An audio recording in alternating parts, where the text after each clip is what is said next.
12월 10일 금요일입니다. 오늘 본문은 사사기 20장 1절부터 7절입니다.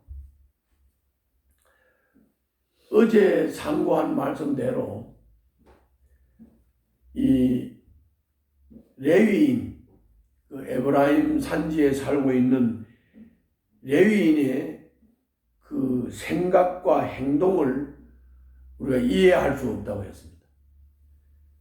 꼭 답으로 말하려면 자기 소견대로 행하는, 다시 말하면 자기 생각대로, 자기 마음대로 하나님의 뜻을 무시하고 사는 사람들이 이렇게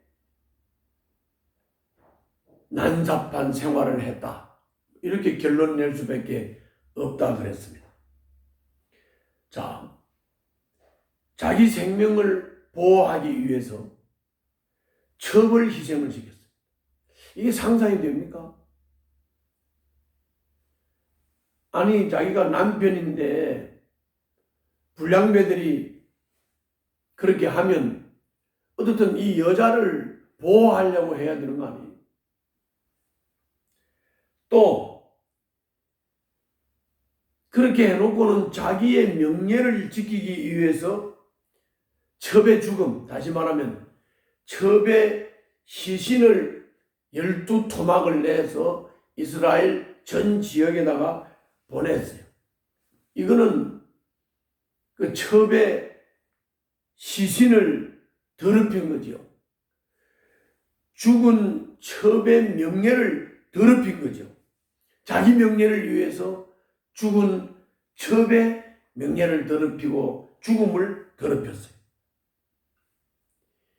이런 사람이 이스라엘 총회 앞에서 이스라엘 무리를 충동을 해서 베냐민 지파 전체를 향해서 적개심을 갖게 만들어서 베냐민과 전쟁을 하게 만드는, 다시 말하면 동족끼리 싸움을 붙이는 이런 일을 이 레위인이 지금 하고 있습니다. 이 레위인은 지도자예요, 지도자. 레위인 이 사람 첩을 얻은 것도 그렇고 첩과 뭐 잘못돼 가지고 첩이 친정으로 가서 넉 달 동안 있은 것도 그렇고 부인을 데리러 가서 거기서 나흘 동안을 먹고 마시다가 마지막 5째 되는 날 해가 저물녘에야 출발을 하는 그 아주 급하고도 괴팍스러운 성격, 굉장히 이기적이고 괴팍한 사람이죠. 괴팍한 사람. 이 사람이 결국 조금 전에 말씀한 동족 상잔에 아주 피비린내 나는 전쟁을 일으키는 장본인이 되는 것입니다. 오늘 본문을 읽으면서 한번 살펴보겠습니다. 그리하여 북쪽의 단에서부터, 그리했다는 말은 시신을 12토막으로 내가지고 각 지파에게다가 보내서 그 결과로 북쪽의 단에서부터 남쪽의 브엘세바에 이르기까지, 또 동쪽의 길르앗 땅에서도 모든 이스라엘 자손이 쏟아져 나와서 온 회중이 한꺼번에 미스바에서 주님 앞에 모였다. 미스바에 총회로 다 모였습니다. 이때에 온 백성 곧 이스라엘 온 지파의 지도자들도 하나님의 백성의 총회에 참석하였다. 칼을 찬 보병도 40만 명이나 모였다. 레위 사람이 보낸 여자의 토막을 받은 이스라엘이 아주 이례적으로 뜻이 모아져서 미스바에 모였습니다. 이방 민족과 전쟁을 할 때에는 소극적이던 사람들이 한 지파를 징벌하는 데는 적극적으로 참여를 했습니다. 온 지파 지도자들과 보병 40만 명이 베냐민 지파의 땅인 미스바에 운집을 했습니다. 사건의 당사자인 베냐민 지파도 이 소식을 듣게 되었습니다. 3절부터 봅니다. 베냐민 자손은 모든 이스라엘 자손이 미스바로 올라왔다는 소식을 들었다. 그때에 이스라엘 자손이 그 레위 사람에게 물었다. 이런 수치스러운 일이 어떻게 일어났는지 말하여 보십시오. 그러자 죽은 여자의 남편인 그 레위 사람이 대답하였다. 나는 첩을 데리고 베냐민 사람의 땅에 있는 기브아로 간 적이 있습니다. 하룻밤을 묵을 셈이었습니다.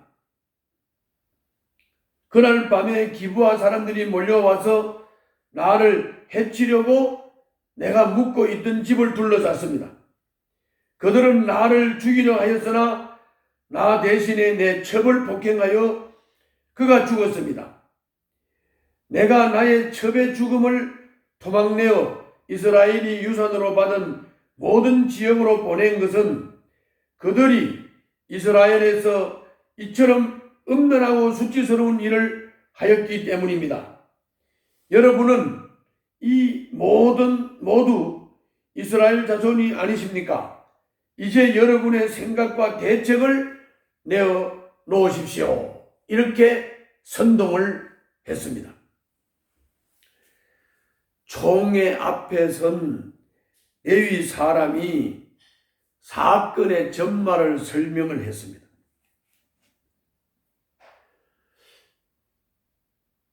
설명을 그냥 언뜻 들으면 사실을 말하는 것 같이 들립니다. 그런데 자세히 보면 자기의 치부와 자기의 나쁜 것은 다 감추고 그냥 사실을 말하는 것이 위장을 하면서 베냐민의 나쁜 것만 설명을 하고 자기의 치부는 감추었습니다. 사실을 말하지만 불리한 증거는 생략했습니다. 유리한 증거를 강조하여 자신이 피해자임을 부각시켰습니다.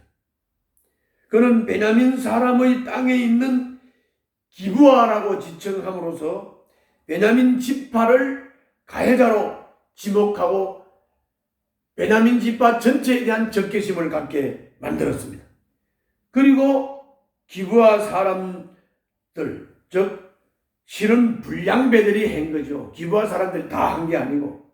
그런데 기브아 사람들이 자기를 죽이려 했다.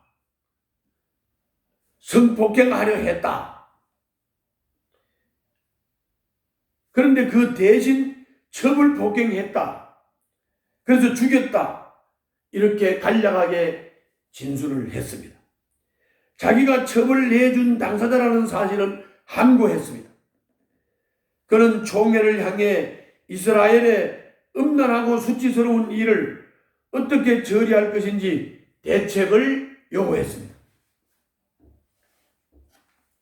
여러분, 이게 악마의 내러티브라는 악마의 내러티브.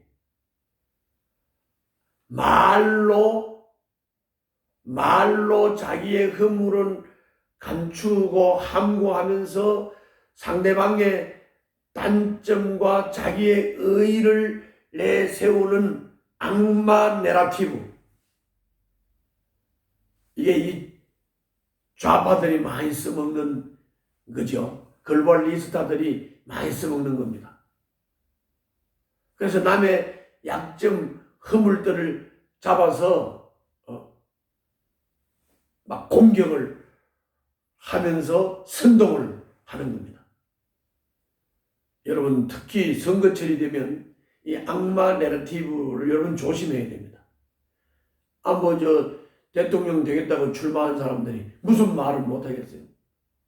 그런데 그걸 분별할 줄 알아야 된다는 거예요. 잘 분별해야 돼요. 그리고 이 미스바의 총회로 모인 이 이스라엘 백성들도 마찬가지입니다.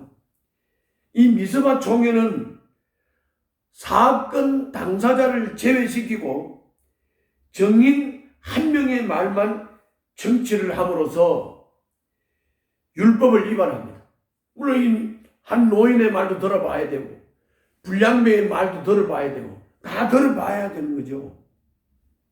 그런데 그렇게 하지 않고 바로 이 레위인 말, 그 한 사람의 말만 들었습니다. 율법대로 처리하면 되었을 일인데 베냐민을 소외시킨 것이 발단이 되어서 결국 동족을 학살하는 전쟁으로 치닫게 되었습니다. 율법대로 조금 전에 말씀드린 대로 불량배 말도 듣고 노인 말도 듣고 레위인 말도 듣고 당사자의 말을 다 들어봤어야 되는 거죠. 그런데 베냐민 백성들의 말도 안 들어보고 불량배 말도 안 들어보고 노인의 말도 안 듣고 딱 레위인 한 사람의 선동의 말만 듣고 베냐민을 소외시킨 것입니다. 이게 발단이 돼서 동족을 학살하는 베냐민 지파 전체를 적으로 간주하고 전쟁을 일으키게 된 것입니다. 뭐라고 말할 수가 없어요. 각자가 하나님의 말씀, 율법대로 순종하면서 사는 게 아니라 각자가 자기 소견에 옳은 대로 살았던 사사시대의 비극입니다. 레위 사람은 첩을 희생시킨 자기의 수치를 감추었습니다. 오직 자신을 피해자로 부각시키고 사건을 각색을 했습니다. 대장동 사건도 그렇고 다 그렇습니다.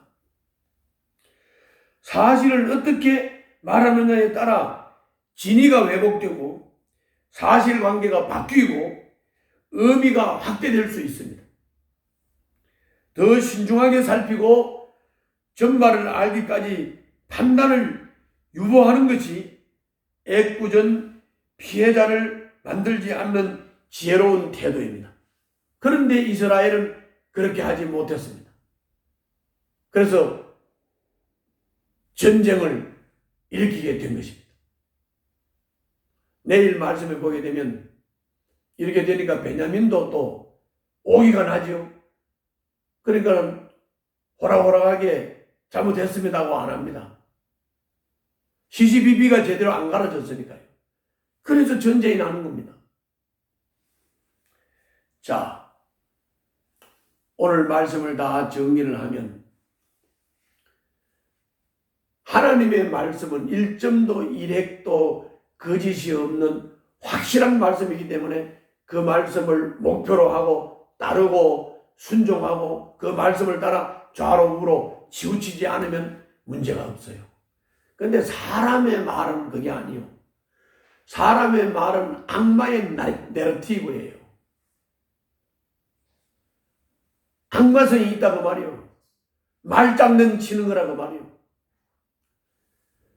그래서 정리한다면 사람이 자기 입장에서 하는 말을 그대로 분별 없이 받아들여서 선동되면 안 된다. 특히 이번 선거에서는 그렇게 선동당하면 안 된다. 하나님의 뜻을 잘 분별하고 일꾼을 투표로 세워야 된다. 이거를 꼭 명심하는 오늘 하루가 되시기를 바랍니다. 기도하겠습니다. 주님의 뜻을 묻고 정의를 실천하는 일에 게으름을 피우지 않아야 되겠습니다. 악마 내러티브에 그대로 선동당하지 않도록 사람의 자기 입장에서 하는 말을 분별하여 듣는 저희들이 되게 하여 주시옵소서. 지혜를 주시고 듣는 귀를 주시옵소서. 예수님 이름으로 기도하옵나이다. 아멘.